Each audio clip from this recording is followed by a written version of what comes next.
சொன்னதை செய்த முதல்வர் விஜய். விவசாயிகளின் கூட்டுறவு பயிர் கடன்களை ரத்து செய்து முதல்வர் விஜய் அதிரடி உத்தரவு. தமிழக முதல்வர் திரு ஜோசப் விஜய் அவர்கள் விவசாயிகளின் பொருளாதார சுமையை குறைக்கும் வகையில் விவசாய கடன் ரத்து குறித்து ஒரு அதிரடி அறிவிப்பை வெளியிட்டுள்ளார். விவசாயிகளின் நீண்ட நாள் கோரிக்கையை ஏற்று இந்த மாபெரும் கடன் தள்ளுபடி அறிவிப்பு வெளியிடப்பட்டுள்ளது. இந்த அறிவிப்பின்படி விவசாயிகளின் நிலப்பரப்பு மற்றும் பொருளாதார நிலைக்கு ஏற்ப கடன் தள்ளுபடி செய்யப்பட்டுள்ளன. முதலாவதாக கூறு விவசாயிகளுக்கான அறிவிப்பை காணலாம். கூறு விவசாயிகளை பொறுத்தவரை அவர்களுக்கு 50,000 ரூபாய் வரையிலான விவசாய கடன் முழுமையாக ரத்து செய்யப்படுவதாக முதல்வர் விஜய் அறிவித்துள்ளார். இந்த அறிவிப்பால் பொருளாதார ரீதியாக பெரிதும் சிரமங்களை சந்தித்து வரும் பல லட்சம் கூறு விவசாயிகள் நேரடி பலன் பெறுவார்கள்.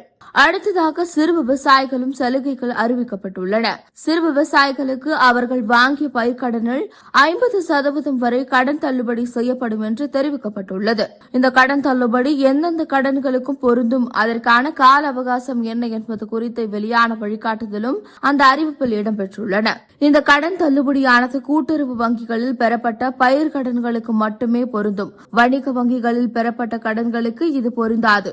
அதேபோல் இதற்கான கால வரம்பும் நிர்ணயிக்கப்பட்டுள்ளது. கடந்த 2025ஆம் ஆண்டு மே 1ஆம் தேதி முதல் இந்த ஆண்டு 2026ஆம் ஆண்டு பிப்ரவரி 28ஆம் தேதிக்குள் கூட்டுறவு வங்கிகளில் விவசாயிகளில் பெறப்பட்ட பயிர்க்கடன்களுக்கு மட்டுமே இந்த தள்ளுபடி சலுகை வழங்கப்படும் என முதலமைச்சர் விஜய் திட்டவட்டமாக அறிவித்துள்ளார். பருவமழை பெய்தல், எதிர்பாராத இயற்கை பேரிடர்கள் என தொடர்ந்து பல்வேறு சவால்களை சந்தித்து வரும் தமிழக விவசாயிகளுக்கு முதலமைச்சரின் இந்த அறிவிப்பு மிகப்பெரிய நிம்மதியை தந்துள்ளது.